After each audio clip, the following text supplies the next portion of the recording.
নমস্কার। আমি আপনাদের কাছে রাজনৈতিক আলোচনা চালিয়ে যাচ্ছি।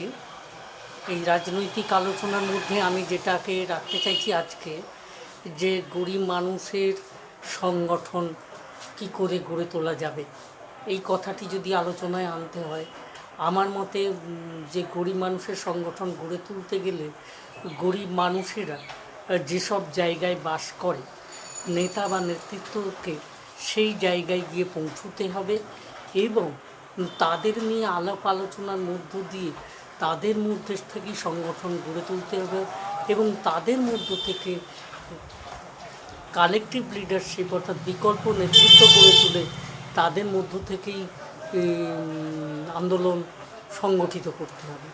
যদি এটা করা সম্ভব হয়, যদি আমরা পাড়ায় পাড়ায় গিয়ে, গ্রামে গ্রামে গিয়ে, শহরের শ্রমিক এরিয়াগুলোতে গিয়ে যদি আমরা সংগঠন গড়ে তুলতে পারি, তবেই এই আন্দোলন, শোষণ মুক্তির যে সংগ্রাম, তা সাফল্য লাভ করবে বলে আমি মনে করি। আপনারা যারা শুনছেন, যারা বুঝছেন, তারা যদি এই মর্মের মর্মী হন, তাহলে মতামত দানে পুষ্ট করবেন এবং এ ব্যাপারে আরও মতামত দিয়ে বিষয়টিকে শক্তিশালী করবেন বলে আমি আশা রাখছি। এই কথা বলে আমার বক্তব্য শেষ করছি। নমস্কার।